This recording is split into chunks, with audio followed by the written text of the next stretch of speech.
Yo tout le monde, c'est votre vidéo avant-match par rapport à la rencontre Italie-Belgique qui va se dérouler pour les quarts de finale de l'Euro. Ça va être vraiment un gros match. Mais voilà, avant de commencer la vidéo, dans l'onglet communauté, n'hésitez pas à y aller parce que je vais mettre un sondage donc pour voir qui va gagner. N'hésitez pas à voter et aussi à me dire dans les commentaires qui voyez-vous gagner ce match-là. Mais en tout cas, voilà, la vidéo avant-match Belgique-Portugal vous avez beaucoup plu. Et donc, du coup, je décide d'en refaire une et je vais vraiment de faire un maximum de vidéos sur la Belgique pour cet Euro-là. Après, si jamais il se fait éliminer, ce sera fini, mais en tout cas, vous avez compris l'idée. Maintenant, on va parler de l'état de forme donc de l'Italie d'abord, puis de la Belgique. Je donnerai des infos par rapport aux blessés, tout ça. Puis je donnerai ma compo. Et à la fin, je donnerai mon pronostic, comme d'habitude. Et donc voilà. On va commencer maintenant par l'Italie qui a éliminé l'Autriche sur le score de 2-1. Mais le petit problème pour eux, c'est qu'ils sont allés jusqu'en prolongation. Donc ils ont quand même eu beaucoup de mal. Ils ont joué 120 minutes. Et du coup, le premier truc qu'on se dit, c'est que du coup, les joueurs, physiquement, c'est un peu compliqué pour eux parce qu'ils ont joué 120 minutes à très haute intensité. On sait très bien que l'Italie, ils font beaucoup de pressing, beaucoup de contre-pressing. Ils jouent beaucoup sur l'intensité qu'ils mettent, tout ça. Et ils jouent beaucoup de manière très collective, tout ça. Donc ça veut dire qu'ils ont vraiment beaucoup dépensé d'énergie dans ce match-là. Maintenant, on va nuancer ça plus tard quand on parlera de la Belgique. Mais en tout cas, ça, il faut quand même le signaler. 120 minutes à très haute intensité, ils vont pas en ressortir indemnes. Mais en tout cas, voilà. Maintenant, par rapport à ce match-là, du coup, ils ont beaucoup galéré parce qu'ils sont jusqu'en prolongation. Et en fait, on a vu clairement les petites failles de cette équipe-là. On a vu pas forcément les failles, mais surtout leurs limites. Et leurs limites, elles se trouvent vraiment du côté de l'attaque, selon moi. J'ai toujours dit que cette ligne offensive, elle n'est pas incroyable. Insigné, Immobilier, et puis Berardi. Après, ça peut être Chiesa. Je pense que Chiesa va commencer le prochain match. Mais voilà, quoi, c'est pas une attaque de très haut niveau. Quand on compare avec la Belgique, des Lukaku, des De Bruyne, tout ça, c'est des joueurs qui peuvent marquer sur une demi-occasion. Mais l'Italie, eux, ils ont besoin de beaucoup d'occasions pour marquer. Et en fait, ce qui est fort chez eux, c'est que collectivement, ils sont très forts. C'est peut-être même limite la meilleure équipe au niveau du collectif, tellement qu'ils sont soudés, tellement qu'ils jouent bien ensemble, tout ça. Mais les individualités, elles sont pas toujours au top. Alors, il y a quelques pas mal joueurs, tout ça, il n'y a pas de souci. Maintenant, offensivement, surtout, c'est là le problème. Après, défensivement, ça tient la route. Ils ont encaissé seulement un but. C'est la meilleure défense du tournoi. Il n'y a pas de souci. Mais moi, j'attends de voir face à la Belgique, face à une vraie grosse attaque, ce que ça va donner. Parce que jusqu'à présent, ils ont joué face à des équipes qui n'étaient pas si fortes que ça, en tout cas offensivement. Et là, ça va vraiment être un vrai test pour eux. Je ne dis pas que l'Italie a réussi parce qu'ils ont joué que face à des petites équipes, ça, je dis pas ça. Je suis vraiment très impressionné par leur style de jeu, par rapport à leur pressing, contre-pressing, leur façon à garder la balle. En même temps, c'est pas une possession stérile, on va dire, comme l'Espagne. C'est une possession où ils cherchent quand même rapidement la verticalité, tout ça. Et aussi, ils savent ne pas forcément toujours avoir la balle, bien défendre pour repartir rapidement en contre. C'est vraiment une équipe assez moderne qui a plusieurs visages et qui est vraiment très dangereuse. Maintenant, c'est pas une équipe qui m'impressionne tant que ça non plus. Et j'attends de les voir face à la Belgique, face à une grosse adversité, voir ce qu'ils peuvent vraiment donner. Et pour moi, leur petit défaut aussi, c'est qu'il leur manque un petit peu d'expérience. Et ça change tout quand tu sais que la Belgique a joué notamment une Coupe du Monde où ils sont allés en demi-finale, ils ont fini troisième, tout ça. Ça a beaucoup soudé le groupe. Là, il y a un gros groupe, tout ça maintenant, ok. Mais il n'est pas si expérimenté ça. Par la charnière centrale, pourquoi pas. Mais voilà. Maintenant, par rapport à la Belgique, eux, on va directement commencer par parler des absents. Donc, Kevin De Bruyne et Eden Hazard, est-ce qu'ils seront là ou non? Roberto Martinez a dit en conférence de presse que les nouvelles sont assez positives et qu'ils devraient être là. En gros, il a sous-entendu parce qu'il a dit qu'aujourd'hui, ils ne sont pas disponibles. Donc, quand je dis aujourd'hui, c'est lundi, hein, pour ceux qui savent, parce que je tourne la vidéo le lundi. Voilà, il dit qu'ils ne sont pas disponibles aujourd'hui, donc lundi. Mais voilà, après, ils devraient être prêts pour le match, même si qu'il arrive très vite parce que c'est dès ce vendredi. Et après, ce qu'il a dit aussi, c'est qu'il devrait surtout être à 100% pour les demi-finales si jamais ils sont qualifiés, bien évidemment. Mais du coup, voilà, pour vous dire qu'en gros, c'est très fortement possible qu'ils jouent, et en tout cas qu'ils puissent jouer parce qu'ils seront dans l'entraînement, ils vont suivre l'entraînement avec les autres.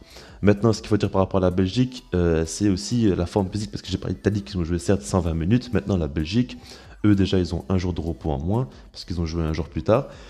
Et après, ce qu'il faut dire aussi, c'est qu'on a vu face au Portugal qu'en fin de match, ils étaient complètement cramés. Il y avait tout le monde qui était cramé. Et c'est assez inquiétant quand même. Parce que pour moi, voilà quoi. On a vu que physiquement, ils n'étaient pas au top du top, les joueurs. Et qu'ils ont vraiment beaucoup donné face au Portugal. Alors, certes, l'Italie a joué 120 minutes. Et c'est une équipe qui met beaucoup d'intensité, tout ça. Maintenant, la Belgique aussi. Donc pour moi, c'est très égal là-dessus. Il n'y a pas une des deux équipes qui est plus en forme que l'autre. Pour moi, on aura deux équipes à peu près de la même forme. Enfin, état de forme physique, tout ça. Et après, vu l'enjeu, je pense qu'ils vont surpasser et qu'on va pas trop voir des joueurs fatigués sur le terrain. Maintenant, on va maintenant parler de la compo. Alors, par rapport à la compo, c'est bien évidemment un 3-4-3. Maintenant, au goal, j'ai mis Thibaut Courtois. La défense, j'aurais mis la même que face au Portugal. Hein, parce que voilà, Alderweireld, Vertonghen et surtout Vermaelen. ça a fait le taf. Parce que défensivement, on a eu beaucoup de doutes, tout ça. Maintenant, on a vu que dans ce match-là, Vermaelen a été monstrueux et il mérite largement sa place, même si de base, j'étais plus sur Boyata. Quand on voit ce que Vermaelen fait, il n'y a pas de doute. Tout simplement, à droite, Meunier. Alors, offensivement, je suis pas du tout satisfait de lui. Maintenant, défensivement, il a montré face au Portugal qui peut être intéressant. Et à plus de ça, il n'y a pas trop d'autres choix que Thomas Meunier. Et puis, côté gauche, Jérôme Torgan Hazard, il a fait vraiment un bon match face au Portugal. Il a été l'homme du match, il a mis son but, il est en confiance, il a mis 2 buts dans le tournoi. Il est vraiment bon en ce moment, donc pour moi, il n'y a aucun doute, c'est lui qui doit jouer. Milieu de terrain, 8-7 Tielemans, je l'avais dit, pour moi, c'est ce milieu de terrain-là absolument qui doit jouer. Je préfère voir un Kevin De Bruyne plus haut, parce que vraiment, Tielemans, il est trop sous-coté. On l'avait face au Portugal, il va vraiment de sortir des magnifiques passes. Il a un gros volume de jeu, il est parfaitement adapté au style de jeu de l'équipe, il est très bien intégré aussi dans le groupe. Franchement, il n'y a rien à dire. Tielemans mérite largement sa place. Et puis Witsel, c'est le patron limite de l'équipe, hein, quasiment. Après, en attaque, j'ai mis Kevin De Bruyne, Lukaku et Carrasco. Alors pourquoi pas Eden Hazard? C'est tout simplement parce que pour moi, c'est trop risqué de les faire jouer. Je pense clairement que déjà de base, le match par exemple face au Portugal n'était pas à 100%. On le sait très bien, on le voit, hein, il ne faut pas être un expert, on le voit qu'il n'est pas à 100% physiquement, il a du mal à revenir tout ça. Alors en plus de ça, si là, il sera encore en dessous que face au Portugal, le faire jouer en tant que titulaire, pour moi c'est trop risqué. Je préfère le voir rentrer en cours de match quelques minutes plutôt que titulaire, parce que sinon il se reblesse là encore une fois, ça va être beaucoup plus grave pour lui, et ce sera la fin du tournoi. Pour moi c'est trop risqué de le faire jouer, et je préfère voir Carrasco. Alors certes Carrasco il m'a vraiment déçu par rapport à son entrée, il n'a pas du tout été au top. Maintenant Carrasco ça reste un joueur qui a un profil intéressant, et qui peut bien remplacer Hazard par rapport à son style de jeu. Il est très percutant, il est très rapide, très dribbleur, provocateur, tout ça. Et je pense qu'il pourrait faire du bien, parce que mis à part ça, il y a Mertens, et Mertens, il me convient pas du tout par rapport à ce qu'il a montré dans ce euro-là. Et puis à Doku, ok, mais il est encore un peu trop jeune selon moi, et c'est peut-être pas le moment de le faire jouer dans un tel match. Donc pour moi, je pense que Carrasco, c'est la meilleure des idées. Je sais pas ce que vous en pensez, mais voilà. Après, Lukaku, c'est une évidence. Et puis Kevin De Bruyne, bien évidemment, s'il est apte à jouer, parce qu'on ne sait pas encore, c'est pas encore officiel. Mais normalement, je pense qu'il devrait plutôt pouvoir jouer. Maintenant, voilà. Qu'est-ce que j'en pense de ce match-là? Quel est mon pronostic? Comment je vois le match? Franchement, je sais pas trop dans quelle physionomie ça va être, parce que je sais pas trop qui voudra avoir la balle. En fait, ça dépend des idées de la Belgique, parce que moi je pense clairement que l'Italie, dans tous les cas, ils voudront avoir la possession, ils voudront jouer très haut sur le terrain, bloquer la relance des Belges. Moi je vois clairement l'Italie mettre une énorme pression, bloquer la relance belge et vouloir à tout prix marquer le premier but le plus rapidement possible. Et puis finalement, jeu plus défensif qu'on a vu. Moi je pense pas que l'Italie va jouer vraiment un jeu de possession monstrueux, vouloir absolument marquer 2 3 buts ou quoi. Non. Moi, je pense qu'ils vont vouloir tout faire pour marquer le plus vite possible le premier but et après la jouer plus défensif, tout ça et repartir en contre, et essayer de jouer sur les faiblesses de la Belgique, notamment dans le dos de Thomas Meunier ou de Torgan Hazard. On voit qu'il y a des espaces à prendre et je pense qu'ils vont essayer de jouer là-dessus. Après, c'est mon avis. Et après, côté belge, eux, on sait très bien que leur jeu est assez hybride en ce moment maintenant. Avant, c'était toujours un jeu de possession où ils voulaient toujours dominer tout ça. Maintenant, c'est plus le cas. Ils peuvent aussi subir le jeu et partir en compte, même si pour moi, en compte, le match face au Portugal, ils ont été vraiment très décevants. Ils auraient pu largement marquer. Ils ont mal joué les coups. Mais voilà, on sait que c'est une équipe maintenant qui peut jouer de plusieurs manières. Et comment ils vont jouer, ça, je ne sais pas encore. Maintenant, on sait très bien que c'est surtout une équipe qu'aujourd'hui qui a de l'expérience et on le sent clairement, je vous l'ai déjà dit plusieurs fois. On le voit face au Portugal, c'est la preuve.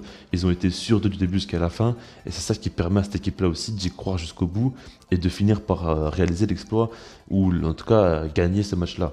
Et je pense que grâce à ça, ils ont quand même un coup d'avance sur l'Italie. Et personnellement, mon pronostic, c'est que la Belgique se qualifie. Après le score, je ne vais pas vous en donner parce que je ne sais pas. Ça pourrait être un match ouvert, franchement, c'est pas du tout impossible, hein. Si le premier but tombe assez tôt, ça pourrait vraiment s'ouvrir et dans tous les sens. Parce que c'est deux équipes qui aiment beaucoup jouer aussi offensif. Donc ça pourrait faire, enfin, donner plutôt un match offensif avec beaucoup de buts, tout ça. Mais ça, je sais pas trop, donc je vais pas trop m'aventurer. Moi, je pense surtout que c'est deux équipes qui vont pas trop prendre de risques et qui vont surtout chercher la victoire sans trop se donner offensivement et laisser des espaces dans le dos. Maintenant, voilà, la Belgique, moi, je les vais gagner parce que tout simplement, je les sens plus apte, plus prêt, plus expérimenté. Et ce qu'il faut dire aussi, c'est qu'offensivement, ils sont pour moi bien plus dangereux et je pense qu'ils peuvent vraiment mettre à masse l'équipe de l'Italie. Et l'Italie, eux, il va falloir qu'ils soient vraiment dans un jour où ils ont beaucoup de réussite parce que mis à part ça, je pense pas qu'ils pourront gagner. Personnellement, c'est mon pronostic et c'est comme ça que je vois les choses. Mais après, je peux très bien me tromper, bien évidemment, vous le savez. Mais voilà, dans les commentaires, vous travaillez par rapport à tout ce que je vous ai dit. Puis sinon, moi, je vous dis peace.